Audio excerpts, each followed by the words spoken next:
ড্রামার শুরু হয় একটি রান্নার শো এর মাধ্যমে, যেখানে আমাদের হিরো ইয়োহাও খাবার বানাচ্ছিল। এরপর ওর কোম্পানি দেখানো হয়। এখানে আমরা হিরোইন সুকে দেখি। সু হলো পিআর ডিপার্টমেন্টের ম্যানেজার। ও খাবার বানাতে খুবই পছন্দ করে, বলতে গেলে একটা রাঁধুনি। কোম্পানিতে ও একদমই ওভারটাইম করে না, কিন্তু বাকি কলিগরা যখন ওভারটাইম করে তখন সু সবার জন্যই খাবার বানিয়ে দেয়। আর এখানে ওর বেস্ট ফ্রেন্ড হানবিনও কাজ করে। ইয়োহাও কোম্পানিতে ফিরে আসে। আসলে ওর কোম্পানি বিভিন্ন ধরনের খাবার দাবার সাপ্লাই করে। ফুড ইন্ডাস্ট্রিতে থাকার ফলে ইয়োহাও অনেক কুকিং প্ল্যাটফর্মে যায়, তবে ও একদমই খাবার বানাতে পারে না, কারণ ও মনে করে এটা সময় নষ্ট ছাড়া আর কিছুই না। ও যে রান্নার শোতে যায় সেখানে অন্য লোককে দিয়ে খাবার বানায় আর এডিট করে নিজের চেহারাটা বসিয়ে নেয়। ইয়োহাও যখন লিফটে ঢুকে, ও দেখে এক এমপ্লয়ি এভাবে দাঁড়িয়ে দাঁড়িয়ে খাবার খাচ্ছে। তাই ও লোকটিকে কোম্পানির ব্যাপারে বিভিন্ন প্রশ্ন করতে থাকে। লোকটির ব্যবহার আর প্রশ্নের জবাব ওর কাছে একদমই ভালো লাগে না, তাই ও লোকটিকে চাকরি থেকে বের করে দেয়। এতেই আমরা বুঝতে পারি ইয়োহাও কতটা রুড। এর মাঝে ওর নতুন ভিডিওতে নেগেটিভ কমেন্ট আসতে থাকে যে এটা তো নকল, উনি এত বড় ফুড কোম্পানির মালিক আর উনি নিজেই খাবার বানাতে পারে না। সবাই এই শোটিকে বয়কট করার কথা বলে। ইয়োহাও যখন এটা জানতে পারে, ও ডাইরেক্টরকে ডেকে এগুলোর সমাধান করতে বলে। ওনারা বলে, স্যার, আপনি খাবার বানানো শিখে নিন, তাহলে এটার সমাধান হয়ে যাবে। ইয়োহাও বলে, প্রোগ্রামিং গ্রুপকে টাকা দিয়ে এটার সমাধান করো। আমি জানি ওরা আমাকে জোর করে খাবার বানানোর জন্যই এটা করছে। ওর ব্যবহারে লোকগুলো অনেক রেগে যায় আর ওনারা সবাই চাকরি ছেড়ে দেয়। এদিকে ওরা সবাই খেতে খেতে কাজ করছিল। ইয়োহাওয়ের আসার শব্দ শুনে সবাই নিজেদের খাবারগুলো লুকিয়ে ফেলে। ও জিজ্ঞেস করে, এসব কে করেছে?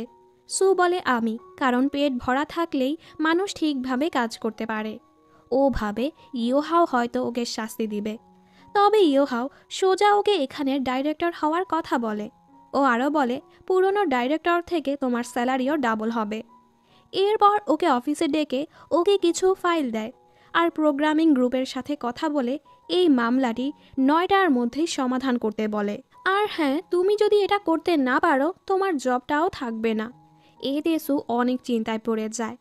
বাহিরে আসার পর সুর কাছে ওর মায়ের কল আসে। আসলে ওর মা অনেক অসুস্থ, যার ফলে সু বেশিরভাগ সময় ওর মায়ের সাথে কাটানোর চেষ্টা করে আর সব সময় ওর মায়ের সাথেই খাবার খায়। সু বলে, আজ দেরি হবে, তাই তোমার জন্য খাবার অর্ডার করে দিয়েছি। কল কাটার পরই ওর কাছে ওর বয়ফ্রেন্ড লুসিনের কল আসে। ওরা দুজন একই কোম্পানিতে কাজ করে, তবে দুজন দু শহরে থাকে। এরপর সু প্রোগ্রামিং গ্রুপে গিয়ে ডাইরেক্টর জিনকে মানানোর অনেক চেষ্টা করে, তবে জিন ইয়োহাওয়ের ব্যাপারে কথাই বলতে চাচ্ছিল না। তাই সু ওকে ইয়োহাওয়ের অ্যাপোলজি লেটার দেখায়। আসলে সুই ইয়োহাওয়ের হয়ে নকল লেটার বানিয়েছে যেন ডাইরেক্টরকে মানাতে পারে। ডাইরেক্টর বলে, আমার অ্যাপোলজি লেটারের কোনো দরকার নেই, ইয়োহাও এমনিতেও খাবার বানাতে পারে না, তাই এসবে কিছুই আসে যায় না। ও মানছিলই না, তাই সু ওকে ইমপ্রেস করতে সবার জন্য খাবার বানাতে থাকে। এখানে ইয়োহাও সুর কলের অপেক্ষা করছিল। সু কলও ধরছিল না, এজন্য ও নিজেই প্রোগ্রামিং গ্রুপের সাথে দেখা করতে যায়। এখানে সুয়ের খাবার সবারই পছন্দ হয়। ডাইরেক্টর বলে, তুমি তো কত ভালো, আর তোমার বসের মতো রুড লোকের সাথে তুমি কিভাবে ফেসে গেলে? সু বলে, আমাদের বস অতটাও খারাপ না, যে ওনাকে চেনে না তাদের এমনটাই মনে হয়। ওনার সাথে কাজ করার সবচেয়ে বড় ফায়দা হলো উনি অনেক ভালো স্যালারি দেয়। বাহির থেকে এসব কথা ইয়োহাও শুনে ফেলে। এরপর সু অনেক কষ্ট করে ডাইরেক্টরকে মানিয়ে ফেলে। এদিকে ইয়োহাও ওর মামা সিংয়ের সাথে দেখা করতে আসে। তখনই এখানে এক ছেলে ওর মায়ের সঙ্গে একটি মেয়ের সাথে দেখা করতে আসে। ছেলেটি বলে, আমি তো ফেমাস ইয়োহাওয়ের কোম্পানির মার্কেটিং ডিপার্টমেন্টের ডাইরেক্টর, যেটা ইয়োহাও শুনে ফেলে। আসলে ছেলেটির নাম হচ্ছে লুসিন, ও হলো সুয়ের বয়ফ্রেন্ড। অন্যদিকে আমরা জিনের কথাবার্তায় বুঝতে পারি ও অলরেডি সুকে পছন্দ করতে শুরু করেছে। ও সুকে বলে, অনেক রাত হয়ে গেছে, চলো আমি তোমাকে ড্রপ করে দিয়ে আসি। সু বলে, আমার বয়ফ্রেন্ড আসবে, যেটা শুনে বেচারার মনটাই ভেঙে যায়। দেন ও বলে, আমি ইয়োহাওয়ের সাথে কাজ করতে রাজি হয়ে গেছি, কিন্তু পরের প্রোগ্রামে ওর নিজেকেই খাবার বানাতে হবে। সু বলে, আপনি চিন্তা করবেন না, আমি বসকে মানিয়েই নিব। এখানে লুসিন ওই মেয়েটিকে ড্রপ করার পর সুকে কল করে। আসলে আমি ব্যস্ত ছিলাম, তাই তোমার কলটি ধরতে পারিনি। আমি তোমার জন্য ট্যাক্সি পাঠাচ্ছি। সু বলে, টাকা খরচ করার দরকার নেই, আমি বাসে করে চলে যাব। কল কাটার পর ওর মা বলে, তুমি ওর জন্য ট্যাক্সি পাঠাবে? লুসিন বলে, আমি তো বলছিলাম সত্যি কি পাঠাতাম নাকি। এখানে হানবিন ওদেরকে দেখে ফেলে। এই দুটো গিরগিটি আবারও রেস্টুরেন্টে ফিরে আসে। ওর মা বলে, তুমি সুকে এক্ষুনি ছেড়ে দিও না, এভাবেই ওকে ব্যবহার করে যাও। ও তো আমার জন্য ভালো ভালো খাবারও পাঠায়। এসব কথা শুনে ইয়োহাওয়ের অনেক রাগ হয়, তাই ও সিংয়ের সাথে মিলে একটি প্ল্যান বানায়। আর বিল পে করার সময় সিং ওদেরকে ফ্রিতে কিছু খাবার দেয়। লোভীগুলো সেগুলো নিয়েও নেয়। ওরা তো জানেই না এগুলো খেলে পরে ওদের অবস্থা খারাপ হবে। সু ওর বাসের জন্য অপেক্ষা করছিল। সেখানে দুটো মাতাল লোক এসে ওকে বিরক্ত করতে থাকে। এখান দিয়ে ইয়োহাও যাওয়ার সময় সুকে দেখে ফেলে। ও তো সুর কাছে যায় না, তবে ও সুর জন্য ট্যাক্সি পাঠিয়ে দেয়। সু প্রথমে ভাবে এটা হয়তো ওর মা পাঠিয়েছে। ড্রাইভার বলে, যে ট্যাক্সিটি বুক করেছে সে আমাকে বলেনি কোথায় যেতে হবে। এটা শুনে সু একটু অবাক হয়। বাড়ি ফেরার পর ও ওর মায়ের সাথে খাবার দাবার খেয়ে ঘুমিয়ে পড়ে। পরদিন ও অফিসের জন্য দেরি হয়ে যাচ্ছিল, তাই ও জলদি জলদি বের হচ্ছিল। ও লুসিনকে কল করে আজ রাতে ডিনারে ডাকে, আর নিচে এসে হানবিনকেও ডিনারে ইনভাইট করে, কারণ হানবিন ওদের নিচের ফ্লোরেই থাকে। হানবিন বলে, তুমি লুসিনকে বেশি বিশ্বাস করো না, ও তোমাকে মিথ্যে বলছে। অফিসে এসে সু একটি বিড়ালকে খাবার দেয়, যেটা ইয়োহাও দেখতে পায়। ভেতরে যাওয়ার পর সু বলে, আমি তো গতকালের মামলাটির সমাধান করে দিয়েছি, এখন তোমাকে ডিসাইড করতে হবে তুমি কোন শেফের কাছে খাবার বানানো শিখবে। এরপর সু ওকেও প্রোগ্রামিং গ্রুপের হয়ে একটি নকল অ্যাপোলজি লেটার দেখায়, যেটা দেখে ইয়োহাও একটু শান্ত হয়। তবে ও এখনও খাবার বানাবেই না। সু বলে, এতে আমাদের কোম্পানিরই ফায়দা হবে। ও অনেক কথাবার্তা বলে ইয়োহাওকেও মানিয়ে নেয়। কিন্তু এই তিনজন শেফের মধ্যে ও কারো কাছেই খাবার বানানো শিখতে চাচ্ছিল না। ইয়োহাও বলে, তুমি আমাকে শিখাচ্ছ না কেন? আমি তো শুনেছি তুমি অনেক ভালো রান্না করো। প্রথমে সু এতে রাজি হচ্ছিল না। ইয়োহাও বলে, এর জন্য আমি তোমাকে এক্সট্রা টাকাও দিব। অনেক ভেবে চিনতে সু ওর কথায় রাজি হয়ে যায়, আর সুন্দর করে ওর জন্য ফ্রাইড রাইস বানিয়ে আনে। ইয়োহাও বলে, এত বড় ইন্টারভিউর জন্য তুমি এত সিম্পল খাবার বানিয়েছ। সু বলে, সিম্পল জিনিসই বেস্ট হয়। কিন্তু তখনই ইয়োহাও সুয়ের ফোনে ডাইরেক্টর জিনের মেসেজ দেখে ফেলে। তুমি কি ইয়োহাওকে খাবার বানানোর জন্য মানিয়ে নিয়েছ? এতে ইয়োহাও বুঝে ফেলে সু ওকে নকল অ্যাপোলজি লেটার দেখিয়েছে, আর ডাইরেক্টর জিনকেও নকল লেটার দেখিয়েই মানিয়েছে। সুর কাছে আবার ওর মায়ের কল আসে, লুসিন এসে পড়েছে, তুমি জলদি বাড়ি আসো। তাই সু ওকে বলে, আমাকে 2 ঘন্টার সময় দাও, আমার মায়ের জন্য খাবার বানাতে হবে। এরপর আমি তোমাকে সব কিছুর এক্সপ্লেনেশন দিব। ইয়োহাও বলে, চাকরি চলে যাওয়ার পর এমনিতেও তুমি অনেক খাবার বানাতে পারবে, তুমি কি বাহির থেকে খাবার অর্ডার করতে পারো না? এতে সু রেগে যায়, আমি ছুটির দিনও তোমার জন্য কাজ করছি, মিথ্যে লেটারই হোক না কেন, সেটা দিয়ে তো আমি মামলাটা সামলে নিয়েছিলাম। তোমার মতো একটা কাজের মেশিন আমাকে বলতে এসো না আমি কি করব। আর হ্যাঁ, আমি কাল নিজেই কোম্পানিতে গিয়ে রেজিগনেশন লেটার দিয়ে আসব। এগুলো বলেইও চলে যায়। বাড়ি ফেরার পর সু সবার সাথে খাবার খাচ্ছিল। এখানে হানবিন সবাইকে সত্যটা বলে দেয়। গত রাতে লুসিন ওর ব্লাইন্ড ডেটের সাথে দেখা করতে একটি রেস্টুরেন্টে গিয়েছিল। এটা জানার পর সু পুরো অবাক যে লুসিন ওকে ধোঁকা দিচ্ছে। অন্যদিকে ইয়োহাওকে সিং কল করে দেখা করতে বলে।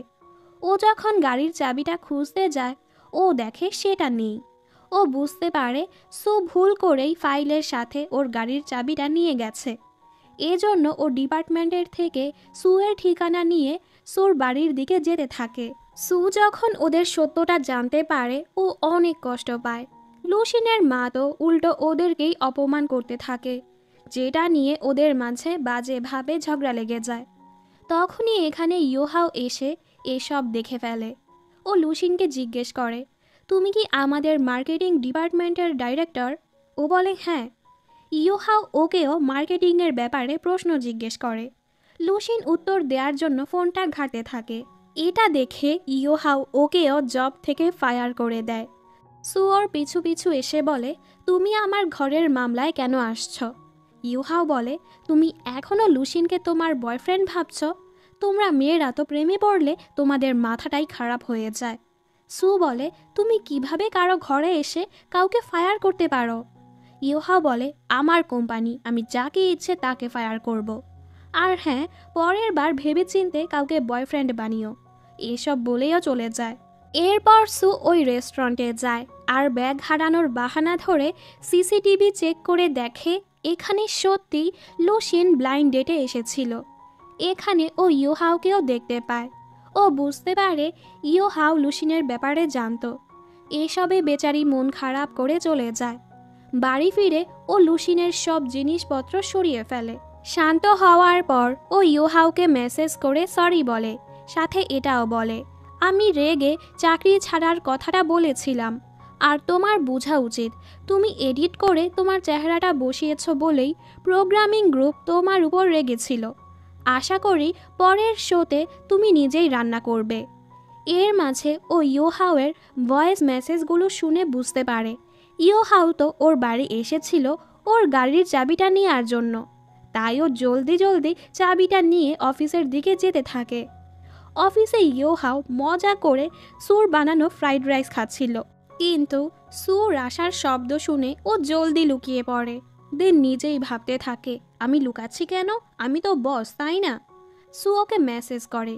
ইয়োহাও বলে, গাড়ির চাবিটা টেবিলেই রেখে যাও। এবার ওরা রান্নার ব্যাপারে কথা বলে। সু কিছু শর্ত রাখে, আমি শুধু 2 ঘন্টা কাজ করব, এর বেশি হলে আমাকে ডাবল টাকা পে করতে হবে। প্রথমে তো ইয়োহাও ওর কথা মানছিলই না, পরে ওকে সুর শর্ততেই রাজি হতে হয়। এদিকে সু কফি বানাতে গিয়ে উল্টো গরম কফি ওর হাতে পড়ে যায়, যেটা ইয়োহাও দেখে ফেলে। আর বেসমেন্টের সেই বিড়ালটির মাধ্যমে সুর কাছে মলম পাঠায়।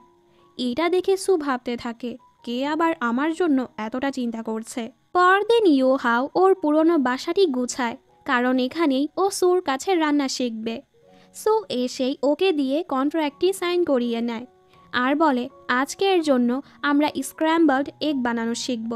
ইয়োহাও বলে, এটা তো খুবই সহজ, আর নিজেই খুব গর্বের সাথে 1 সেকেন্ডের মধ্যে বানিয়ে নিয়ে আসে। এরপর সু বানায়, যেটার টেস্ট অবশ্যই বেশি ভালো ছিল। তাই ইয়োহাও অনেকবার চেষ্টা করে। শেষে সুর কাছেও ওরটা ভালো লেগে যায়। ফ্ল্যাশব্যাকে আমাদের দেখানো হয়, গত রাতে সু যখন মলমটি পেয়েছিল ও আবারও অফিসের ভেতরে যায়। সু দেখে টেবিলে গাড়ির চাবিটা নেই। ও ইয়োহাওয়ের অফিসে গিয়ে দেখে ইয়োহাও ওর বানানো ফ্রাইড রাইসগুলো খেয়ে ফেলেছে। ও বুঝে ফেলে ইয়োহাও অফিসেই ছিল আর ইয়োহাওই ওকে মলমটি দিয়েছে। তাই বর্তমানে সু ওকে থ্যাঙ্কস বলে। ইয়োহাও বুঝতে পারে না সু ওকে কেন থ্যাঙ্কস বলছে। পরদিন শোতে ইয়োহাও খুব ভালো রান্না করে আর সবাই ওর রান্না খুব পছন্দ করে। এখানে বি নামের এক অ্যাক্ট্রেস ইয়োহাওয়ের সাথে ফ্লার্ট করতে থাকে, তবে ইয়োহাও ওকে একদমই পাত্তা দেয় না। সু ওর কাছে এসে বলে, চলো আজ আমরা সবাই একসাথে ডিনারে যাই। ইয়োহাও বলে, এতে সময় নষ্ট হবে। সু বলে, এতে আমাদের সাথে প্রোগ্রামিং গ্রুপের সম্পর্কটা আরও ভালো হবে। ইয়োহাও মানেই না। সু বলে, আমি অলরেডি তোমার মামার রেস্টুরেন্টটা বুক করে দিয়েছি। আরও নিজ থেকেই সবাইকে বলে দেয় আজ ইয়োহাও সবাইকে ট্রিট দিবে, যেটাতে বেচারা আর কিছুই বলতে পারে না। সবাই তো অনেক খুশি হয়ে যায়। রেস্টুরেন্টের বাহিরে একটি শো চলছিল। যে কাপল সবচেয়ে ভালো গান গাবে তাদেরকে ভালো কোম্পানির কুকিং সেট গিফট করা হবে। তখনই সু দেখতে পায় লুসিন ওর নতুন গার্লফ্রেন্ডের সাথে গান গাচ্ছে, যেটা দেখে অবশ্যই ওর খারাপ লাগে। সবাই ডিনারে যায়, তবে ইয়োহাও সুকে ওর সাথে নিয়ে যায়।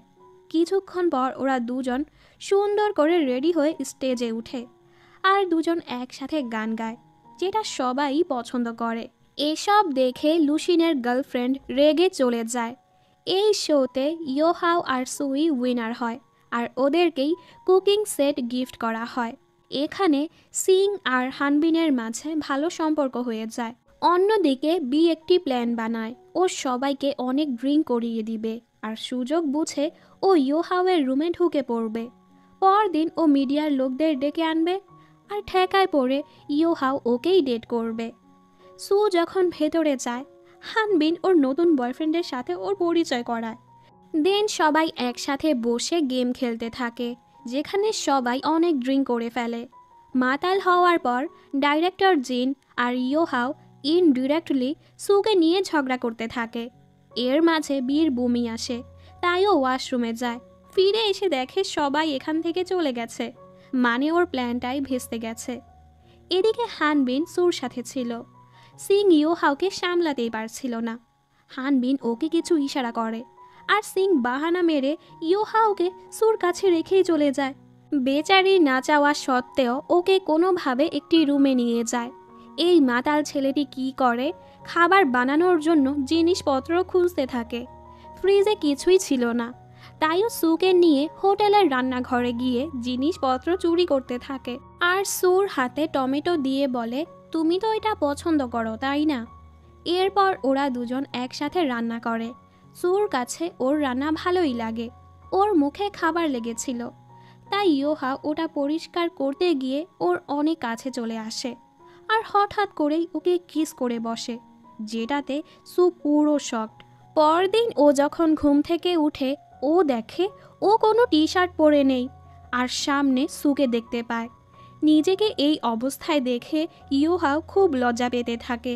ও চিন্তায় পড়ে যায়, রাতে আমাদের মাঝে কিছু হয়নি তো? তখনই নিচে অনেকগুলো রিপোর্টার চলে আসে, যেগুলো বিয়ের প্ল্যান ছিল। ও নিজের রুমে ডাইরেক্টর জিনকে দেখতে পায়, যে গত রাতে মাতাল হয়ে এই রুমেই ঘুমিয়ে পড়েছিল। আর সব রিপোর্টার বি আর জিনকে একসাথে দেখে ফেলে, যেগুলো লুকিয়ে লুকিয়ে সু আর ইয়োহাও দেখছিল। সুযোগ পেয়ে ওরা হোটেল থেকে বের হতে নিচ্ছিল, তবে ওরা সামনে হানবিন আর সিংকে এতটা ক্লোজ দেখে পুরো অবাক। এরপর সুর সাথে হানবিন ছিল আর ইয়োহাওয়ের সাথে সিং ছিল। হানবিন বলে, আমরা গত রাতে বিয়ে করে ফেলেছি, মানে রিলেশন শুরু না হতেই বিয়ে। আসলে ওরা দুজন ছোটবেলার বন্ধু ছিল, দুজনই দুজনকে পছন্দ করত। এটা বুঝতে পেরেই ওরা বিয়ে করে ফেলেছে। পরদিন থেকেই ইয়োহাও সুকে পুরো ইগনোর করতে থাকে, কারণ ও ভেবেছে রাতে ওদের মাঝে কিছু হয়েছে। এদিকে সু দেখে গাছের উপর ওই বিড়ালটি আটকে গেছে, তাই ও মই আনতে যায়। ফিরে এসে দেখে ইয়োহাও অলরেডি বিড়ালটিকে নামাচ্ছে। এজন্য সু গাছে মইটি লাগায় যেন ইয়োহাও নামতে পারে। তবে ওর পাটা পিছলে ও সোজা গিয়ে সুয়ের উপরে পড়ে যায়।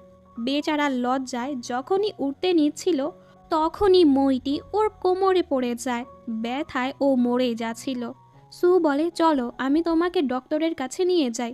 ও বলে, না না আমি ঠিক আছি। এখানে বি আর জিন একসাথে ছিল। ওরা সবার কাছ থেকে লুকিয়ে চলছিল, কারণ এখন সবাই ভাবছে ওরা দুজন রিলেশনে আছে। বাড়ি ফিরে ইয়োহাও ভাবছিল ও সুকে মেসেজ করবে কিনা। ও যখনই গোসল করতে যায় দেখে পানি শেষ, আর বের হতে গিয়ে বেচারা ধাপ করে পড়ে যায় আর কোমরে আবারও ব্যথা পেয়ে যায়, যার ফলে ও উঠতেই পারছিল না। কোনোভাবে ও ফোনটা নিয়ে সিংকে কল করে, তবে সিং এর ফোন সাইলেন্ট ছিল আর ও তো হানবিনের সাথে ব্যস্ত ছিল। এদিকে সুর কাছে ইয়োহাওয়ের অ্যাসিস্ট্যান্টের কল আসে। অ্যাসিস্ট্যান্ট বলে, আমি বসকে কল করছি, তবে উনি রিসিভই করছে না। এতে সু চিন্তায় পড়ে যায়, ওনা কোমরে ব্যথা পেয়েছিল, ওর আবার কিছু হলো নাকি। তাই ও জলদি ইয়োহাওয়ের বাড়ি পৌঁছে যায় আর সিংকে কল করে ওর বাসার পাসকোড নিয়ে ঘরে ঢুকে পড়ে। ইয়োহাও বলে, তুমি ঘরে কিভাবে আসলে? ও সুকে ওর কাছে আসতে নিষেধ করে, কারণ ও কোনো কাপড় পরা ছিল না। তবে সু ওয়াশরুমের দিকে চলেই যায়, আর ওকে এ অবস্থায় দেখে বেচারি প্রচণ্ড লজ্জা পেয়ে যায়। যাই হোক, এরপর ইয়োহাওয়ের কথা মতো সু ওর তাওয়ালটা নিয়ে ওকে দিতে নিচ্ছিল। এই সময় এখানে হানবিন আর সিং এসে ওদেরকে এই অবস্থায় দেখে ফেলে। বেচারা লজ্জায় মরেই যাচ্ছিল, ওর মান সম্মান সব শেষ। এরপর সিং ওকে কাপড় পরিয়ে সোফাতে বসায় আর ওই দিন হোটেলের ছবিগুলো দেখায়। এতে ইউহাওয়ের সব মনে পড়ে যায় ওই দিন রাতে ও কি করেছে। খাবার পরে ওর কাপড় খারাপ হয়ে গিয়েছিল, যার ফলে ও সুর সামনেই ওর টি শার্ট খুলে ঘুমিয়ে পড়েছিল। এসব মনে করে ও সুর দিকে তাকাতেই পারছিল না। এই দুষ্টগুলো ওদেরকে একা রেখেই চলে যায় আর সু ওর সুন্দর করে খেয়াল রাখতে থাকে। ইউহাওয়ের ক্ষুধা লেগে যায়। সু বলে, তোমার রান্নাঘর কোথায়? ইউহাও বলে, নেই, আমি বাহিরে থেকেই খাবার অর্ডার করে খাই। তাই সু ওর জন্য মিল্কি ইনস্ট্যান্ট নুডল রান্না করে, যেটা ওর কাছে ভালোই লাগে। পরদিন সকালে ও যখন ঘুম থেকে উঠে দেখে সু নেই, ও বলে, খুব তো বলেছিল আমার অনেক খেয়াল রাখবে, আর যাওয়ার আগে বলেও যায়নি। তখনই সু ওর জন্য নাস্তা নিয়ে আসে। আসলে সু সকালবেলা ওর বাড়ি গিয়ে রেডি হয়েছে আর ইউহাওয়ের জন্য খাবার বানিয়ে এনেছে। ইউহাও আজও অফিসে যেতে চাচ্ছিল, তাই সু ওকে ওই দিনের ভিডিও দেখায় মাতাল হয়ে ও কি করেছিল। সু বলে, আমি এসব তোমার ভালোর জন্যই করছি, ভালো না লাগলে অফিসে চলে যাও। পরের সিনে দেখি সু রান্নাবান্নার সব জিনিসপত্র নিয়ে ইউহাওয়ের বাড়ি আসে ওর জন্য খাবার বানাতে। এভাবেই প্রতিদিন সু বাড়ি গিয়ে ওর জন্য সকালের খাবার, দুপুরের খাবার, রাতের খাবার সব বানিয়ে দিয়ে আসে, যেগুলো ইউহাওয়ের কাছেও ভালো লাগে। আজ সুর আসতে অনেক দেরি হচ্ছিল। ইউহাও কিন্তু ওর জন্যই অপেক্ষা করছিল। কিন্তু যখনই সু আসে ও বলে, তুমি কেন এসেছ? সু বলে, তোমাকে রান্না শেখাতে। আজ আমরা হটপট শিখব। রান্না শেষে ওরা যখনই খেতে নিচ্ছিল তখনই বি আর জিন পুরো টিম নিয়ে এখানে চলে আসে, কারণ ওরা প্ল্যান করেছে আজকের শো ওরা এখানেই করবে। সু জলদি ওর জিনিসপত্র নিয়ে ইউহাওয়ের রুমে লুকিয়ে পড়ে আর ওর রেসিপি মতো ইউহাও খুব ভালো মতো হটপট বানায়, যেটা সবারই পছন্দ হয়। সবাই যাওয়ার পর ইউহাও বলে, রাত হয়ে যাচ্ছে, তুমি বাড়ি চলে যাও। আর হ্যাঁ, যাওয়ার সময় ট্যাক্সি নিয়ে যেও, কোম্পানি থেকেই তুমি এটার টাকা পাবে। ওর এত কেয়ার দেখে সু অনেক খুশি হয়। অন্যদিকে আমরা লুসিনকে দেখি। ও এখন অন্য এক কোম্পানিতে কাজ করছিল আর ওকেই ইউহাওয়ের শোর ভিডিওটি এডিট করতে দেয়া হয়। ও ভিডিও দেখেই বুঝে ফেলে সু আগে থেকেই ইউহাওয়ের বাড়ি ছিল। এজন্য ও মিডিয়াতে একটা নিউজ ছড়িয়ে দেয় সু আর ইউহাওয়ের রিলেশন চলছে। এজন্য সু ইউহাওকে বলেই আমাকে কোম্পানি থেকে বের করে দিয়েছে। এই নিউজ ভাইরাল হওয়ার পর সবাই সুকে অনেক কথা বলতে থাকে। বসের সাথে সম্পর্ক করেই ও নিজের প্রমোশন করিয়েছে। শিন নামের একটি মেয়ে সবাইকে এসব বলছিল। এগুলো আবার ইউহাও শুনে ফেলে। তাই ও শিন আর সুকে এক ক্লায়েন্টের সাথে কমিউনিকেট করতে বলে। সু এই কাজটি খুবই স্মার্টলি করে, তবে শিন একদমই পারে না। ইউহাও বলে, এবার তোমরা বলো, আমার জায়গায় থাকলে তোমরা কাকে চুজ করতে? এখন সবাই বুঝতে পারে সু ওর দক্ষতাতেই ডাইরেক্টর হতে পেরেছে। পরের সিনে দেখি সু আর হানবিন একসাথে কেক বানাচ্ছিল, কারণ আজ সিং আর ইউহাওয়ের জন্মদিন। ওরা দুজন চাচ্ছিল ওদেরকে সারপ্রাইজ দিতে। এরপর হানবিন সিংকে অনেক সুন্দর করে সারপ্রাইজ দেয় আর বলে, আমি নিজ হাতে তোমার জন্য কেক বানিয়েছি। এখন থেকে আমি তোমার সব জন্মদিনেই নিজ হাতে কেক বানাবো আর তোমার অনেক খেয়াল রাখবো। এতে সিং অনেক খুশি। এদিকে সুও ইউহাওয়ের বাড়ি এসে খাবার আর কেক নিয়ে অপেক্ষা করছিল।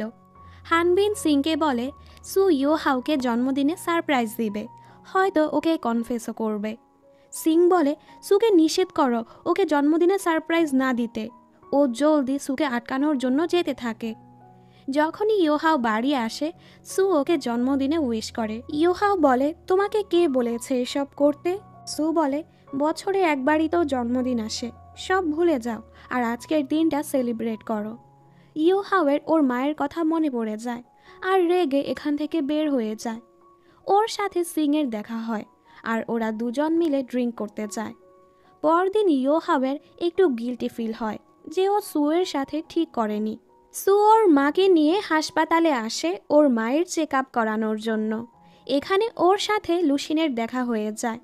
লুসিন ওর কাছে মাফ চাওয়ার বাহানা মেরে ওর ফোনটা চুরি করে নেয় আর সুর ফোনে ইউহাওয়ের সাথে ভিডিও দেখে, যেখানে সু ইয়োহাওকে রান্না শেখাচ্ছিল। এরপর ও কি করে, সুর সোশ্যাল মিডিয়া থেকে সেই ভিডিওটা আপলোড করে দেয় আর প্রমাণ মেটানোর জন্য ওর ফোনটাই নষ্ট করে দেয়। সাথে সাথে এই নিউজ সব জায়গায় ছড়িয়ে পড়ে, সবাই এই ব্যাপারেই কথা বলতে থাকে। ইয়োহাও তো ভাবছিল এটা সুই করেছে। সু ওর কাছে মাফ চায়, আমি এটা করিনি, আমার ফোন চুরি হয়ে গেছে। ইয়োহাও বলে, তুমি কিছুদিনের জন্য অফিসে এসো না, তাহলে এমনিতেই লোকরা কথা বলা বন্ধ করে দিবে। সু বলে, আমি কেন আসবো না, আমি তো কিছু করিনি। তুমি কি ভাবছ এটা আমি করেছি? ও কিছুই বলে না। সু বলে, ঠিক আছে, আমি রিজাইন করে দিব। ইয়োহাও বলে, আমি রিজাইনের কথা বলিনি, কিছুদিন অফিসে না আসলে সবাই এই ব্যাপারটা ভুলে যাবে। সু হঠাৎ করে ওকে কিস করে বসে আর বলে, কিছুদিন পর হয়তো সবাই এই ব্যাপারটা ভুলে যাবে, কিন্তু তোমার জন্য আমার ফিলিংস কমবে না। এখন তুমি যদি আমাকে ফেস করতে না পারো, আমাকে রিজাইন করতে দাও। এগুলো বলেই ও চলে যায়। ইয়োহাও এতক্ষণে বুঝতে পারে ও নিজেও সুকে পছন্দ করে, তাই ও সুকে কনফেস করতে ওর পিছু পিছুই যাচ্ছিল। আমরা দেখি এখানে সিং আর হানবিনও ওদেরকে লুকিয়ে দেখছিল। ইয়োহাও ওকে ডেকে থামতে বলে, কিন্তু তখনই ওর কাছে কারো কল আসে আর ও সুকে ভয়েস মেসেজ দিয়ে বলে, আমি তোমার রেজিগনেশন অ্যাপ্রুভ করছি। এটা বলেই ও চলে যায়। হানবিন বলে, ইয়োহাও এমন কেন? ও সুর পিছু গিয়েছিল ওকে কনফেস করার জন্য, এরপর ও কোথায় চলে গেল? সিং বলে, ও ওর এক্স গার্লফ্রেন্ড লিনকে পিক করতে এয়ারপোর্টে গিয়েছে, যেটা শুনে ওরা দুজনই অবাক। সিং বলে, ইয়োহাও আর লিন একই স্কুলে পড়তো। ইয়োহাও পড়াশোনা একদম ভালো ছিল না, তবে লিন ওকে ভালো করেছে। তখন থেকে ইয়োহাও লিনকে পছন্দ করতে শুরু করেছে। কিন্তু ওদের তো 5 বছর আগেই ব্রেকআপ হয়ে গেছে, হয়তো কাজের জন্যই ওরা দেখা করছে। হঠাৎ সু জিজ্ঞেস করে, লিন কি টমেটো পছন্দ করে? সিং বলে, হ্যাঁ, তুমি কিভাবে জানলে? সু এবার সব কিছু মনে করতে থাকে। ইয়োহাওয়ের সব কিছুতেই টমেটোর স্টিকার আছে, মানে ইয়োহাও এখনও ওর অতীত ভুলতে পারেনি। এতে সু মন খারাপ করে চলে যায়। এদিকে ইয়োহাও লিনকে পিক করে একটি হোটেলে ছেড়ে দেয়, তবে ওর সাথে কথা বলতে ইয়োহাওয়ের খুব অকওয়ার্ড লাগছিল। ডাইরেক্টর জিনের সাহায্যে সু বের করে ফেলে ওর এক্স বয়ফ্রেন্ড লুসিনি ওই নিউজটা ভাইরাল করেছে, তাই সু ওকে ওয়ার্নিং করে, এরপর থেকে তুমি যদি আর আমার সাথে কিছু করেছ, তোমার নামে আমি পুলিশে কমপ্লেন করব। এরপর সু জিনকে কল করে থ্যাঙ্কস বলে। জিন বলে, তুমি তো কোম্পানি থেকে কাজ ছেড়ে দিয়েছ, এখন প্রোগ্রামিং গ্রুপে আমাদের সাথে কাজ করতে পারো। এতে সু রাজি হয়ে যায়। পরদিন ইয়োহাও যখন শুটে আসে, সুকে দেখে বলে, তুমি এখানে কি করছো? সু বলে, আজ থেকে আমি প্রোগ্রামিং গ্রুপেই কাজ করব। ইয়োহাও শোয়ের জন্য পিকলস বানায়। সবাই খেয়ে বলে, এটা তো পুরো সুয়ের রেসিপির মতো। এটা শুনে ইয়োহাও সুকে জিজ্ঞেস করে, তুমি কি সবাইকেই তোমার রান্না খাওয়াও? সু বলে, এতে তোমার কি, তুমি তো টমেটো পছন্দ করো। ওদেরকে একসাথে দেখে জিন অনেক জেলাস হচ্ছিল। হানবিন আর সিং ইয়োহাওকে মিলানোর জন্য প্ল্যান বানায়। সিং বলে, আজ রাতে আমার মা আসবে তোমার সাথে দেখা করতে, তুমি সেখানে সুকেও নিয়ে এসো। রাতের বেলা সবাই সিং এর বাড়ি আসে। এখানে সিং এর মাও ছিল, যে কিনা ইয়োহাওয়ের নানু হয়। নানু সুকে খুবই পছন্দ করে ফেলে, আর এই 3 জন মিলে ইয়োহাও আর সুকে মেলানোর চেষ্টা করে। ইয়োহাও বলে, তুমি কোম্পানি ফিরে আসো। সু বলে, আমি প্রোগ্রামিং গ্রুপেই ঠিক আছি। খাওয়া দাওয়া শেষে ইয়োহাও ওকে বলে, অনেক রাত হয়ে গেছে, চলো আমি তোমাকে ড্রপ করে দেই। সু বলে, আমি একাই যেতে পারবো, আর এতে তোমার কি, তুমি তো টমেটো পছন্দ করো তাই না? প্রথমে ইয়োহাও বুঝতে পারে না সু বারবার এই কথাটা কেন বলছে, পরেও বুঝতে পারে সু ওর এক্স গার্লফ্রেন্ডকে নিয়ে জেলাস ফিল করছে। এই জন্য ও সুর কাছে যেতে থাকে, তবে এতক্ষণে সু বাসে উঠে চলে গেছে। সু ওর মাকে নিয়ে আবারও হাসপাতালে আসে। এখানে ওর সাথে জিনের দেখা হয়ে যায়। জিন অনাথ বাচ্চাদের খরচ বহন করে, তাইও প্রায় সময় এখানে আসে। এখানে তো সুয়ের মা জিনকে অনেক পছন্দ করে ফেলে, আর খাবার খাওয়ানোর জন্য ওকে বাড়িতেও নিয়ে আসে। হানবিন আর সিং আবারও অফিসিয়ালভাবে বিয়ে করবে, তাই ওরা প্ল্যান বানায় আগামীকাল ওরা ওদের প্রি ওয়েডিং শ্যুট করাতে যাবে। যেখানে ওরা সু আর ইয়োহাওকেও নিয়ে যাবে, যেন ওদের মাঝে সব ঠিক হয়ে যায়। পরদিন জিন সুর সাথে দেখা করতে আসে আর সুকে ফটোশ্যুটের জায়গায় ড্রপ করতে যায়। তবে ওরা ট্রাফিকে আটকে যায়। অন্যদিকে ওরা তিনজন শ্যুটের জায়গায় পৌঁছে গেছে। ইয়োহাও যখন জানতে পারে সু জিনের সাথে ট্রাফিকে আটকে আছে, ও অনেক জেলাস হয়ে যায় আর নিজেই বাইক নিয়ে সুর কাছে যায় ওকে আনার জন্য। জিন সুকে আটকানোর অনেক চেষ্টা করে, কিন্তু ইয়োহাও খুশি খুশি সুকে নিয়ে চলে আসে। এবার ওরা দুজন বিভিন্ন জায়গায় গিয়ে গিয়ে ওদের ছবি তুলতে থাকে। সিং ইয়োহাওকে বলে, আমি জানি তুমি সুকে পছন্দ করো, তাহলে এরকমটা কেন করছো? ও বলে, কারণ লিন এখানে এসেছে, আমি আমার অতীতের অনুভূতি থেকে এখনো বের হতে পারিনি। সিং বলে, লিন যদি আবারও তোমার সাথে সম্পর্কে জড়াতে চায়, তুমি কি আবারও ওর সাথে সব ঠিক করে ফেলবে? ইয়োহাও বলে, না, যতদিন না পর্যন্ত আমি অতীতের অনুভূতি থেকে বের হতে পারছি ততদিন আমি কোনো নতুন সম্পর্কে জড়াতে চাই না। এরপর আবারও ওদের শ্যুট শুরু হয়, কিন্তু তখনই স্কুল অথরিটি ওদেরকে দৌড়ানি লাগায়, কারণ ওরা পারমিশন ছাড়া এখানে ফটোশ্যুট করছিল। এর মাঝে সু পড়ে যায়, তো ইয়োহাও ওকে কোলে তুলেই দৌড়াতে থাকে। ফাইনালি এই দুজনের বিয়ের দিনটা চলে আসে। সব নিয়ম কানুন মেনে ওদের বিয়েটা হয়ে যায়। হানবিন যখনই ওর বুকেটা ছুঁড়ে মারে, সেটা সোজা গিয়ে সুর হাতে পড়ে। এরপর ইয়োহাও আবারও ওকে কোম্পানিতে ফিরে আসতে বলে, সাথে আগামী শোয়ের থিমের ব্যাপারে জিজ্ঞেস করে, তোমার তো আমাকে রান্না শেখাতে হবে, তাই না? জিন এসব দেখে ওদের কাছে আসে আর ইয়োহাওকে বলে, অডিয়েন্সদের রিকোয়েস্টে এবারের শ্যুট একটি গ্রামে হবে, সেখানে 3 দিন আর 2 রাত থাকতে হবে। তুমি তো অনেক ব্যস্ত থাকো, তাই তুমি তো যেতে পারবে না, তাই না? সুও এই প্রোগ্রামে যেতে রাজি হয়ে যায় আর ইয়োহাও জেলাসিতে পড়ে সেই প্রোগ্রামে যাওয়ার জন্য রেডি হয়ে যায়। পরদিন ওরা সবাই সেই গ্রামে পৌঁছে যায়। জিন ওকে ওয়ার্নিং করে, তুমি আরেকবার ভেবে নাও, তুমি কিন্তু এখানে থাকতে পারবে না। তবে ইয়োহাও ওকে ইগনোর করে চলে যায়। জিন ইচ্ছে করে ওকে একটি ময়লা রুম দেয় যেন ও চলে যায়, তবে ইয়োহাও যাবে না। এরপর ও সুকে কল করে বলে, আজ রাতে তোমার আমাকে খাবার বানানো শিখাতে হবে। সু বলে, এখানে রান্নাঘর কোথায় পাবো? ইয়োহাও বলে, গ্রামের কোনো লোকদের বাড়ি গেলেই তো হবে। সু বলে, ঠিক আছে, আমি খুঁজবো। এর জন্য তোমার আমাকে এক্সট্রা পে করতে হবে। ইয়োহাও ওর সব শর্তে রাজি হয়ে যায়। রাতে ওরা দুজন দেখা করে আর গ্রামে এক আন্টির ঘরে যায়। এখানে সু ওকে নতুন একটি খাবার বানানো শেখায়। আমরা জানতে পারি সু আগেও ওর মায়ের সাথে এই গ্রামে এসেছিল, তখন এই আন্টির সাথে ওদের পরিচয় হয়েছিল। এখান থেকে যাওয়ার সময় ইয়োহাও অনেক ভেবে চিনতে ওকে বলে দেয়, আমি এখনো আমার অতীত ভুলতে পারিনি। সু বলে, কিছু হবে না, আমি তোমার জন্য অপেক্ষা করব। এটা বলে ও চলে যেতে নিচ্ছিল, তবে ইয়োহাও ওকে টেনে জড়িয়ে ধরে। তখনই এখানে জিন এসে বলে, একটা ইম্পর্ট্যান্ট কাজ আছে, তাই সু জিনের সাথে চলে যায়। সু এসে দেখে ওর মা এখানে এসেছে। মা বলে, ডাইরেক্টর জিন আমাকে নিয়ে এসেছে। আজ ওর মায়ের জন্মদিন ছিল, তাই সবাই মিলে ওনার জন্মদিন সেলিব্রেট করে। দূর থেকে ইয়োহাও এসব দেখে চলে যায় আর একটা জায়গায় বসে ওর মাকে অনেক মিস করতে থাকে। রুমে আসার পর সু ওর মাকে জিজ্ঞেস করে, মা, তুমি কি ডাইরেক্টর জিনকে এতটাই পছন্দ করো? মা বলে, এটা তোমার জীবন, তুমি যাকে ইচ্ছে তাকে পছন্দ করতে পারো। উনি আরও বলে, আমরা যখন জন্মদিন সেলিব্রেট করছিলাম তখন ইয়োহাও কোথায় ছিল? সু বলে, ও জন্মদিন সেলিব্রেট করা পছন্দ করে না। মা বলে, তোমার যদি ওর জন্য চিন্তা হয় তুমি ওর কাছে যেতে পারো। এটা শুনে সু খুশি হয়ে ইয়োহাওয়ের কাছে যেতে থাকে। ও সেখানে গিয়ে কিছু শব্দ শুনতে পায়।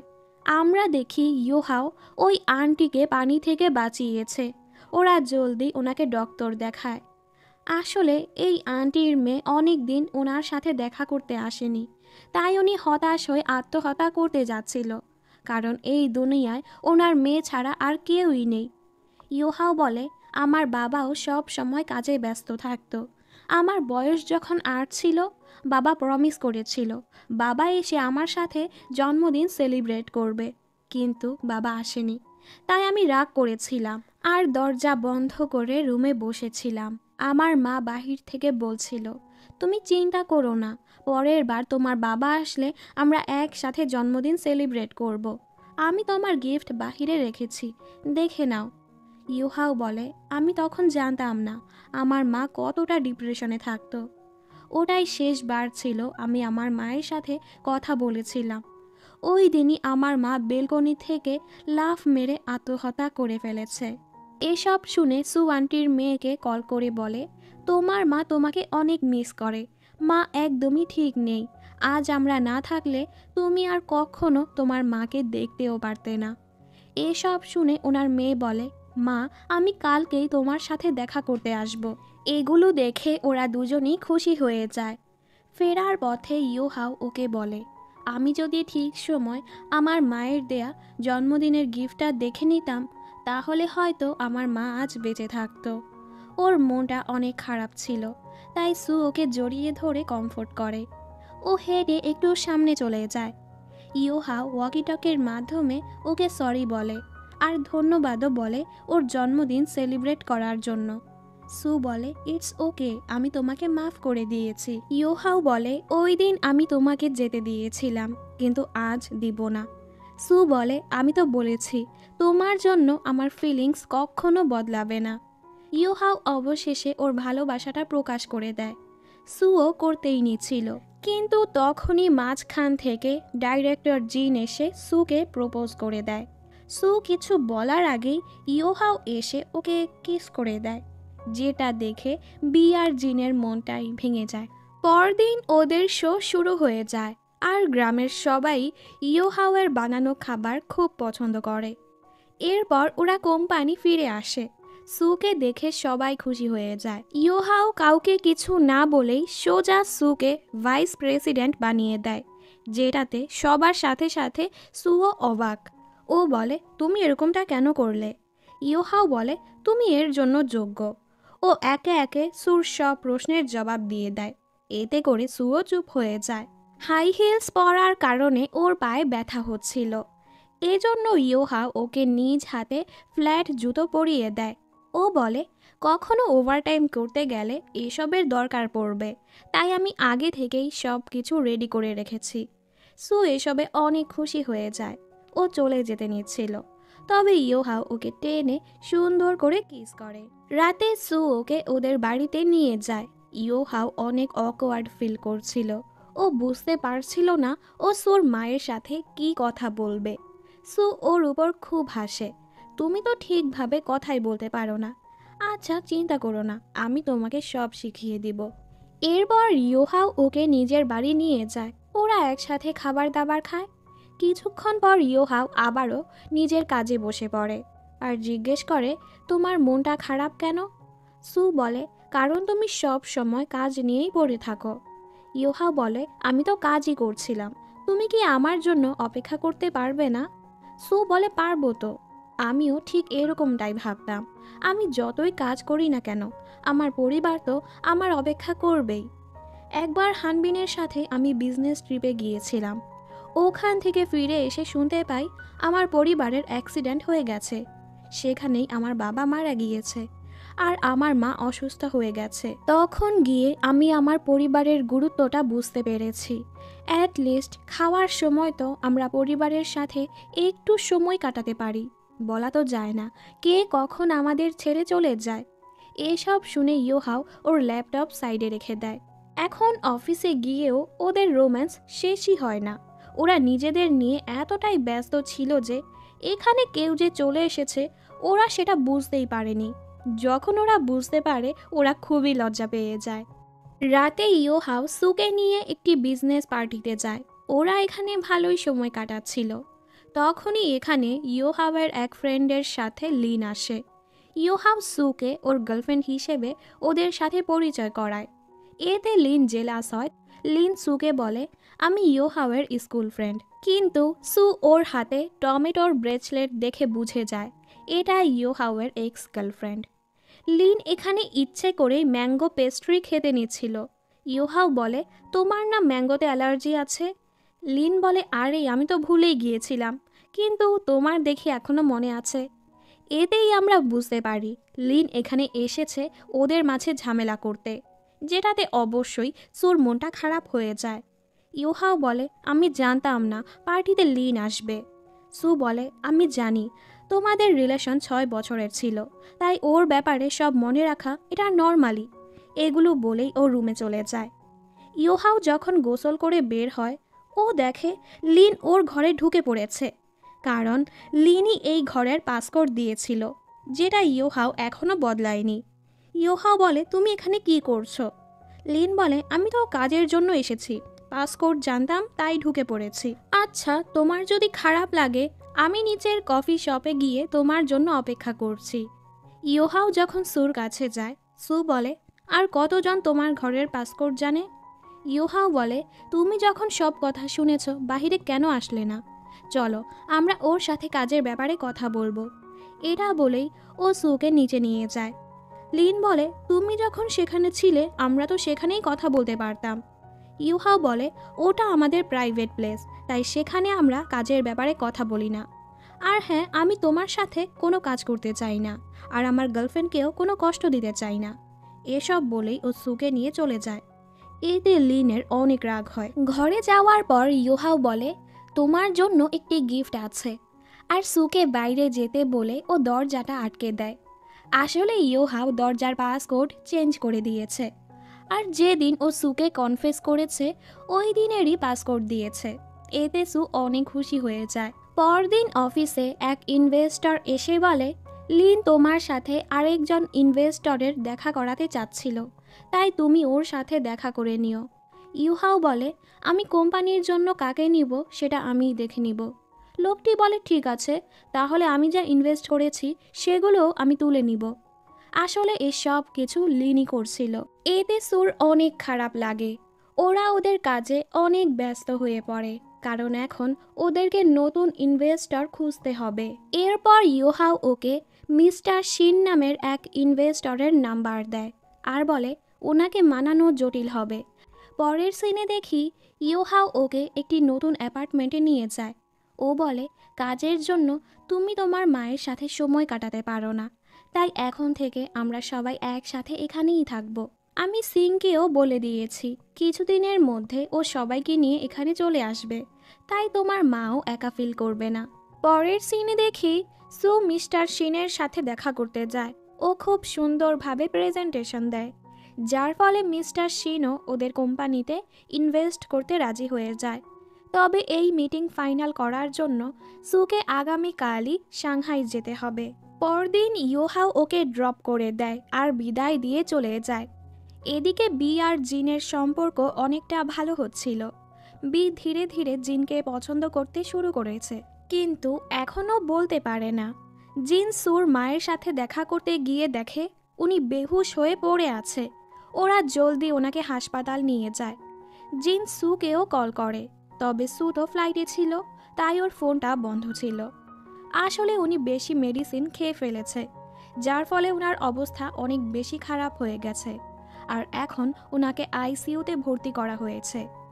এদিকে সু যখন প্লেন থেকে নামে, ও ফোনটা খুলে দেখে ওর কাছে জিনের অনেকগুলো কল এসেছে। ও যখন জিনের থেকে জানতে পারে ওর মায়ের অবস্থা খুব খারাপ, ও ইনভেস্টরের কথা না ভেবেই আবারও ফ্লাইট নিয়ে হাসপাতাল চলে আসে, আর ওর মায়ের অপারেশন শুরু হয়। ওখানে সব ইনভেস্টর সুয়ের জন্য অপেক্ষা করছিল, কিন্তু ওর কোনো দেখা নেই, তাই ওনারা রেগে ইউহাওয়ের কোম্পানিতে ইনভেস্ট করতে নিষেধ করে দেয়। এতক্ষণে সু বুঝতে পারে ও কত বড় ঝামেলা করে ফেলেছে। ও ইউহাওকে কল করে। ইউহাও কিছু না শুনেই বলে, তুমি জানো তুমি কি করেছো? তুমি সব কিছু নষ্ট করে দিয়েছ। সু রেগে বলে, আমি আসতে পারবো না, কারণ আমার মায়ের অবস্থা অনেক খারাপ, উনি হাসপাতালে ভর্তি আছে। এটা শুনে ও সুর কাছে যেতে নিচ্ছিল, কিন্তু রাস্তায় ওর সাথে লিনের দেখা হয়ে যায়। ইউহাও ওর সাথে কথাই বলতে চাচ্ছিল না। লিন বলে, তুমি এখন হাসপাতাল গিয়ে কিছুই করতে পারবে না, কিন্তু তোমার কোম্পানিতে যা সমস্যা হয়েছে সেটার তো সমাধান করতে পারো। আর ওকে এক নতুন ইনভেস্টরের সাথে দেখা করার কথা বলে। যেহেতু ওদের কোম্পানির অবস্থা খুবই খারাপ ছিল, তাই ইউহাও এতে রাজি হয়ে যায়। আর সুকে মেসেজ করে বলে, আমি কাজে ব্যস্ত আছি, তাই আগামীকাল আমি তোমার মাকে দেখতে যাব। সুর মায়ের সার্জারি হয়ে গেছে আর উনি এখন সুস্থ আছে। তাই সু ইয়োহাওয়ের সাথে দেখা করতে অফিসে যায়। এখানে ইয়োহাও অফিসের সবাইকে নিয়ে কাজ করছিল। সবাই যাওয়ার পরও ও লিনের সাথে কাজ করছিল। ওদেরকে একসাথে সু দেখে ফেলে, তাই ও ইয়োহাওয়ের সাথে দেখা না করেই এখান থেকে চলে যায়। ইয়োহাও লিনকে ধন্যবাদ বলে ওর সাহায্য করার জন্য। এরপর ও সুর সাথে দেখা করতে আসে। সু ওকে উৎসবের জন্য সরি বলে। ইয়োহাও বলে, এখন তুমি তোমার মায়ের খেয়াল রাখো আর কোম্পানিটা আমার উপর ছেড়ে দাও। সু বলে, আমি আর অফিসে যেতে পারবো না, আমার জন্য তোমার ক্যারিয়ারে অনেক বাধা আসছে, আমাদের এখানেই থেমে যাওয়া উচিত। আমার মায়ের অবস্থাটা জানার পরও তুমি লিনের সাথে কাজ করেছ। ইয়োহাও বলে, আমি এসব তোমার জন্যই করেছি, যেন কোম্পানির কেউ তোমাকে কিছু না বলতে পারে। সু বলে, তোমার কাছে তোমার কাজের গুরুত্বটাই সবচেয়ে বেশি, আমার কাছে আমার মা, তাই আমাদের এক হওয়া সম্ভব না। ইয়োহাও ওকে আটকানোর চেষ্টা করে, তবে সু চলে যায়।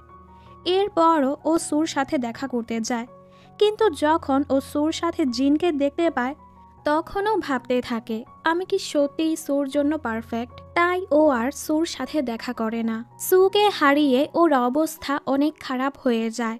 আর একদিন ও সুর শেখানো সব খাবার একসাথে বানিয়ে সেগুলো খেতে থাকে, যার ফলে ওকে হাসপাতালে ভর্তি করাতে হয়। এতে সিং রেগে সুর কাছে যায়, তোমার সমস্যাটা কি? তুমি হয়তো ওকে ভালোই বাসো না, তাই ওর সাথে এরকমটা করছো। ও তোমার শেখানো সব খাবার একসাথে বানিয়ে সেগুলো খেয়ে এখন হাসপাতালে পড়ে আছে। এসব শুনে সু ইয়োহাওয়ের সাথে দেখা করতে আসে, তবে ওর সাথে লিনের দেখা হয়ে যায়। লিন বলে, তুমি চিন্তা করো না, তোমার মা ঠিক হয়ে যাবে। ও আরও বলে, অ্যাব্রডে আমি আর ইয়োহাও একসাথে ছিলাম, ইয়োহাও ফিরে আসতে চাচ্ছিল, কিন্তু আমি আমার ক্যারিয়ারের জন্য ওর সাথে ব্রেকআপ করে ফেলেছিলাম। পরে আমি বুঝতে পেরেছি ইয়োহাওকে এভাবে ছাড়া উচিত হয়নি, তাই আমি ফিরে এসেছি ওর সাথে সব ঠিক করার জন্য। এগুলো শুনে সু ওর কাছে পরিজ দিয়ে বলে, ইয়োহাওকে বলো ওর খেয়াল রাখতে। এটা বলেইও চলে যায়। এখানে আমরা জানতে পারি লিনি ওই ইনভেস্টরকে বলেছিল ইয়োহাওদের কোম্পানিতে ইনভেস্ট না করতে, যেন ও এই সুযোগে ইয়োহাওয়ের কাছে আসতে পারে। এটা এখন ইয়োহাও জেনে গেছে, তাই ও লিনের উপর রেগেছিল। সু প্রতিদিন ওর জন্য পরিজ রেঁধে পাঠাতো, যেটা ইয়োহাও সুন্দর করে খেয়ে নিত। কিছুদিন পর সুর মাকে হাসপাতাল থেকে ডিসচার্জ করা হয়। এখানে ইয়োহাও ছিল, কিন্তু ওরা কেউ কারোর সাথে কথা বলে না। সু জানতে পারে হানবিন প্রেগন্যান্ট, এতেও অনেক খুশি হয়। রাতে ইয়োহাওয়ের মনটা খারাপ ছিল, তখনই সু মাতাল অবস্থায় ওর কাছে আসে, কিন্তু এখানে কি হয়েছে তা আমাদের দেখানো হয় না। এদিকে লিন ওর সাথে সবকিছু ঠিক করার চেষ্টা করে। ইয়োহাও বলে, তুমি আমাকে 5 বছর আগেই ছেড়ে দিয়েছ, তবে আমি এখন সুকে ছাড়তে পারবো না। ফ্ল্যাশব্যাকে আমাদের রাতের ঘটনা দেখানো হয়, যখন সু ওর কাছে এসেছিল। ইয়োহাও বলে, তুমি এখানে কি করছো? ও বলে, আমি তোমাকে মিস করছিলাম। ইয়োহাও বলে, তুমি যখন আমাকে মিস করো তাহলে আমার সাথে কেন ব্রেকআপ করেছ? আমি জানি হাসপাতালে প্রতিদিন তুমিই আমার জন্য পরিজ পাঠাতে, তাহলে নিজে থেকে কেন আসতে না? সু বলে, তোমার কাছে আসলেই আমার মায়ের জন্য চিন্তা হয়, আমি বুঝতে পারি না আমি কি করব। এসব শুনে ইয়োহাও ওকে জড়িয়ে ধরে। বর্তমানে ও লিনকে বলে, তুমি আমার জন্য যা করেছ তার জন্য তোমাকে অনেক ধন্যবাদ। আর ওর সাথে সব শেষ করে ইয়োহাও এখান থেকে চলে যায়। এভাবেই কিছু সময় পার হয়ে যায়। ইয়োহাওয়ের কুকিং শোর সিজন 2 শুরু হয়ে গেছে। ও এখন অনেকটাই বদলে গেছে। অফিসে কেউ খাবার খেলে ও কাউকেই বকা দেয় না, এমনকি ও নিজেও খেতে খেতে কাজ করে। আর ওদের বেসমেন্টের সেই বিড়ালটিকে ও নিজের কাছে নিয়ে এসেছে। এদিকে হানবিন আর সিংয়ের কিউট একটি বাবু হয়েছে। ওরা সবাই একসাথে খুবই খুশি ছিল। সুয়ের মা সুস্থ হওয়ার পর এখন খাবার রিলেটেড ভিডিও বানায়, মানে বিভিন্ন খাবার কোম্পানির প্রমোশন করে। মা বলে, আমি তো এখন পুরোপুরি সুস্থ হয়ে গেছি, এখন তুমি তোমার সাধারণ জীবনে ফিরে যাও। সু অনেক জায়গায় জব ইন্টারভিউ দেয়, কিন্তু এতদিন কাজ থেকে দূরে থাকার কারণে কোনো কোম্পানি ওকে জবে রাখছিল না। বাড়ি ফেরার পর মা বলে, আজ ইয়োহাওয়ের সাথে আমার দেখা হয়েছিল। ইউহাওই আমাদের পিছু পিছু আমাদের সাহায্য করছে। আমাদের কাছে যত কোম্পানি এসেছে তাদের খাবার প্রমোশন করার জন্য সেগুলো ইউহাওই পাঠিয়েছে। সু, ইউহাও তোমাকে অনেক ভালোবাসে। পরের সিনে দেখি ইউহাও সুর সাথে দেখা করতে আসে। হালচাল জিজ্ঞেস করার পর ইউহাও বলে, আমাদের কিন্তু একটি কন্ট্রাক্ট আছে, সেখানে এখনও আমার একটি ক্লাস বাকি আছে, তো কবে করাবে? এসব শুনে সুও রাজি হয়ে যায়। ইউহাও ওকে অনেকগুলো খাবার শিখাতে বলে। রান্না শেষে ওরা যখনই খাবার খেতে নিচ্ছিল তখন ওরা বিড়ালটির শব্দ শুনে। ওরা দেখে বিড়ালটি বাচ্চা দিবে, তাই ওরা জলদি বিড়ালটিকে নিয়ে ইউহাওয়ের বাড়ি চলে আসে। এখানে ওরা কিছুক্ষণ গল্প করে। ধীরে ধীরে ওদের সম্পর্ক আবারও ভালো হচ্ছিল। আজ ইউহাওয়ের জন্মদিন, তাইও সুকে নিয়ে ওদের পুরনো ঘরে আসে। এখানে ওর নানু ছিল। একটু পর বাবাও আসে। উনি ইউহাওকে জন্মদিনের উইশ করে আর সাথে করে ওর ছোটবেলার ফেভারিট ক্যান্ডিও নিয়ে আসে। নানু তো ওনাকে দেখে রেগে যায়। ইউহাও ওনাকে শান্ত করায়। আমি বাবাকে ডেকেছি। ওর বাবা ওদের কাছে মাফ চায়। উনি বলে, আমি অনেক কাজ করে তোমার মাকে ভালো একটি জীবন দিতে চেয়েছিলাম, কিন্তু আমি বুঝতে পারিনি এতে করে আমি তোমাদের থেকেই এত দূরে সরে যাব আর তোমার মাকেও হারিয়ে ফেলব। অবশেষে নানুও ওনাকে মাফ করে দেয়। পরদিন ইউহাও সুকে জোর করে কুকিং শোতে নিয়ে আসে। এখানে বি অবশেষে জিনকে কনফেস করে দেয়, আমি তোমাকে পছন্দ করি, তুমি কি আমার বয়ফ্রেন্ড হবে?